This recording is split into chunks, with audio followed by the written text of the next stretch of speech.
अस्सलाम वालेकुम व्यूवर्स, मैं हूं साकिब सईद। आज हम चार मुख्तलिफ़ ख़बरों पे बात करेंगे। सबसे पहले इमरान ख़ान को जहर देने के हवाले से एक अचानक पाकिस्तान तहरीक इंसाफ की जानिब से कुछ इन्फॉर्मेशन शेयर हुई मीडिया के साथ, इस पर बात करेंगे। और उसके बाद अफ़गान महाजरीन वापस जा रहे हैं, आज आखिरी दिन था उनका, कल से उनकी गिरफ़्तारियाँ शुरू हो जाएंगी, इस हवाले से बात करेंगे। और तीसरे नंबर पे लम्ज़ यूनिवर्सिटी जो है पाकिस्तान की मारूफ़ यूनिवर्सिटी है, वहाँ पर वज़ीर-ए-आज़म गए, उनसे जो सवालात हुए उस हवाले से बात करेंगे। और दूसरी आखिरी बात हम करेंगे, सुप्रीम कोर्ट में नेब तरमीम के मामले पर आज समाअत हुई। तो ये चार इश्यूज़ हैं आज की चार बड़ी ख़बरें हैं ये। सबसे पहले इमरान ख़ान ने आज इमरान ख़ान के जो वकला हैं उन्होंने आज मीडिया को कुछ टिकर्स जो हैं कुछ इन्फॉर्मेशन शेयर की और उन्होंने कहा कि इमरान ख़ान को जहर देने की इत्ला है। इस पर उन्होंने अपनी कोर कमेटी का हंगामी इजलास जो है वो तलब कर लिया है। अब इजलास उन्होंने कहा है कि जब इजलास ख़त्म होगा तो तफसीली जो एलामिया है वो मीडिया के साथ शेयर किया जाएगा, लेकिन अभी तक चूँकि वो एलामिया आया नहीं है तो मज़ीद तफसीलात जो हैं वो अभी तक नहीं आ सकी हैं। लेकिन उन्होंने 3-4 जुमलों की शक्ल में मीडिया को ये कहा है कि इमरान ख़ान को जहर देने की इत्ला है। और इस हवाले से पाकिस्तान तहरीक इंसाफ की जो कोर कमेटी है वो हंगामी इजलास कर रही है और उसके इस हवाले से वो हंगामी जो लाएअमल है वो अपना सामने रखेंगे और उसके बाद मीडिया को भी आगाह करेंगे। अब ये उन्होंने मुबहिम सी बात की है और अभी तक ये उन्होंने कंफर्म नहीं किया कि किस तरीके से उनको जहर दिया गया है या जहर देने का प्लान है, या उनको अपने इमरान ख़ान ने उनको ये कहा है कि मुझे जहर दिया गया है। अभी तक ऐसी कोई इन्फॉर्मेशन नहीं या नई कोई ठोस शवाहिद हैं, लेकिन सरसरी एक बात की है अब थोड़ी देर कबल पाकिस्तान तहरीक इंसाफ की जानिब से कुछ लोग इसको बढ़ा चढ़ा कर पेश कर रहे हैं, लेकिन अभी तक इस पर कोई भी इन्फॉर्मेशन नहीं है, क्योंकि उनकी अपनी जो प्रेस रिलीज़ है उनमें वाज़ेह उन्होंने कहा है कि हम जब हंगामी मीटिंग ख़त्म होगी उसके बाद ही अपना एक वाज़ेह एलामिया जो है वो जारी करेंगे। इसके बाद जो सबसे बड़ी ख़बर है वो है अफ़गान महाजरीन के हवाले से। आज उनके लिए जो हुकूमती डेडलाइन थी उसका आखिरी दिन था आज। इस हवाले से इंतज़ामात जो हैं वो किए जा चुके हैं। निगरान वज़ीर दाखिला सरफराज़ बुगटी इस हवाले से कह चुके हैं कि वो जो निगरान हुकूमत है इस हवाले से अपने इंतज़ामात मुकम्मल कर चुकी है और मुख्तलिफ़ इलाक़ों में कैंप्स कायम किए गए हैं। कल तक जो लोग वापस नहीं जाएंगे उनको उन कैंपों में मुंतकिल किया जाएगा और उसके बाद उनको वहाँ पर थोड़ी देर के लिए या 1-2 दिनों के लिए स्टे के बाद उनको यहाँ से डिपोर्ट किया जाएगा। उनके लिए गाड़ियों का बंदोबस्त किया जाएगा और उनको अफ़गान बॉर्डर के उस पार छोड़ा जाएगा। उन्होंने मज़ीद कहा है कि इन कैंप्स में तमाम तर सहूलियात जो हैं वो फ़राहम कर दी गई हैं, लेकिन साथ ही साथ मीडिया से बात करते हुए उन्होंने कहा है, स्पेशली उनका एक पैगाम था पुलिस के लिए, और उन्होंने कहा कि अगर मुझे पता चला कि किसी ने कोई बुरा सलूक किया जो अफ़गान महाजरीन हैं जो वापस अपने घरों में जा रहे हैं तो जो आला हुक्काम है पुलिस के उनसे फिर पूछगछ होगी।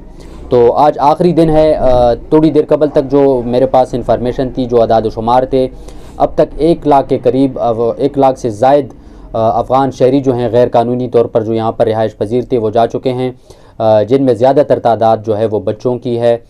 लेकिन इसके साथ ही साथ हुकूमत ने ये वाज़ेह मौक़िफ़ अपनाया है कि जो लोग गैर कानूनी तौर पर उनको अपने घर दे चुके हैं किराए पे और वो हुकूमत को नहीं बता रहे तो उनके ख़िलाफ़ भी कार्रवाई होगी।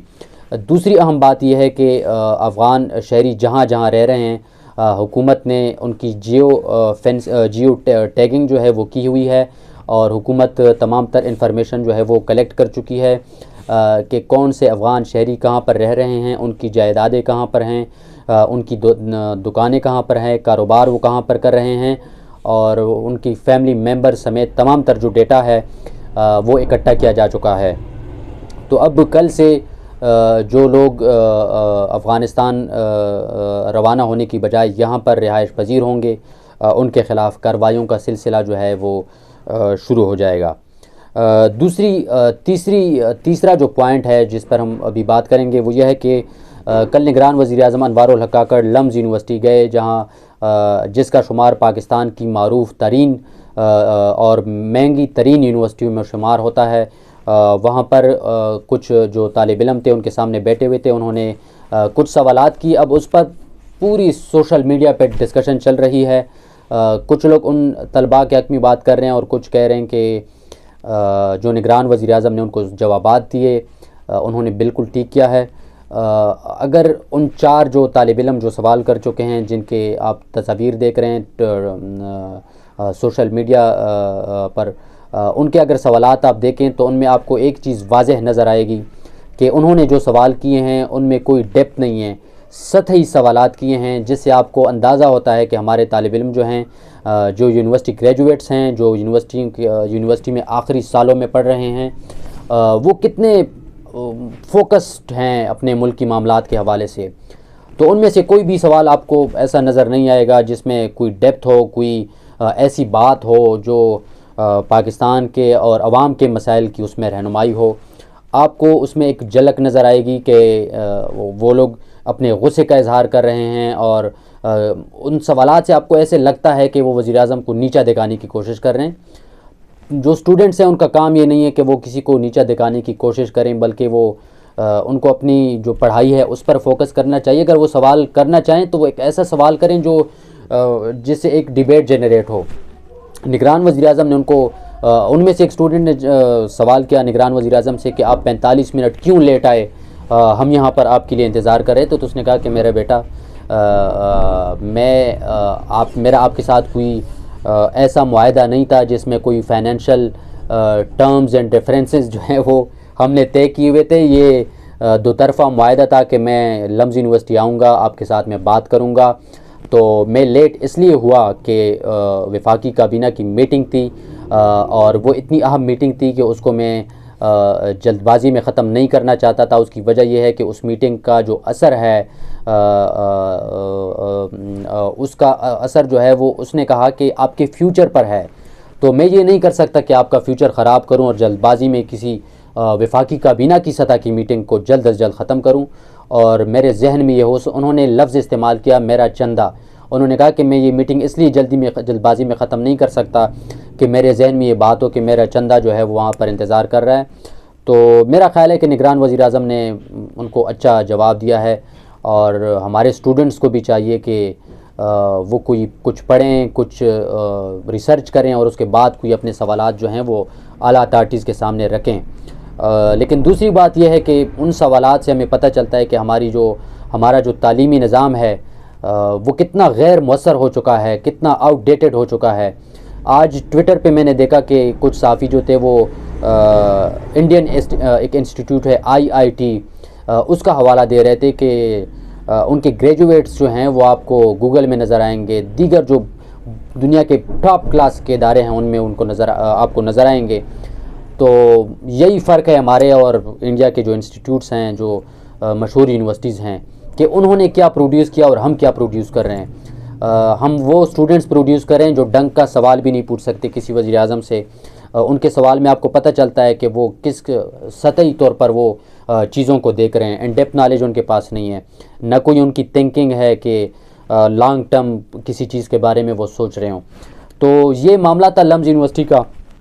और आज की सुप्रीम कोर्ट में एक समाअत थी नैब तरमीम के हवाले से। उस पर सुप्रीम कोर्ट ने नैब तरमीम केस को प्रैक्टिस एंड प्रोसीजर एक्ट के तफसीली जो फ़ैसला है उससे मशरूत कर दिया है और केस की समाअत जो है वो गैर मुय्यना मुद्दत तक मुलतवी की है। अब इसके बाद जो फ़ैसला आएगा उसके बाद ही पता चल सकेगा कि क्या तफसीलात जो हैं वो बाद में आती हैं। लेकिन चीफ़ जस्टिस ने कहा कि ये जो मामला है इसमें कोई बदनीयती नहीं है, बल्कि ये इस नैब तरमीम के बाद इन केसेस का फोरम जो है वो तब्दील हो गया है। तो अब देखना पड़ेगा कि सुप्रीम कोर्ट इस हवाले से क्या करती है, क्या आगे जाकर इस पर फैसला आता है। लेकिन आज की ये 4 बड़ी ख़बरें जो हैं वो मैंने आपके साथ शेयर कर दी हैं। आज के लिए इतना ही। साकिब सईद को इजाज़त दीजिए। कल जो अफ़गान रिफ्यूजीज़ का मामला है इस पर हम दोबारा आपके साथ बात करेंगे। Thank you so much.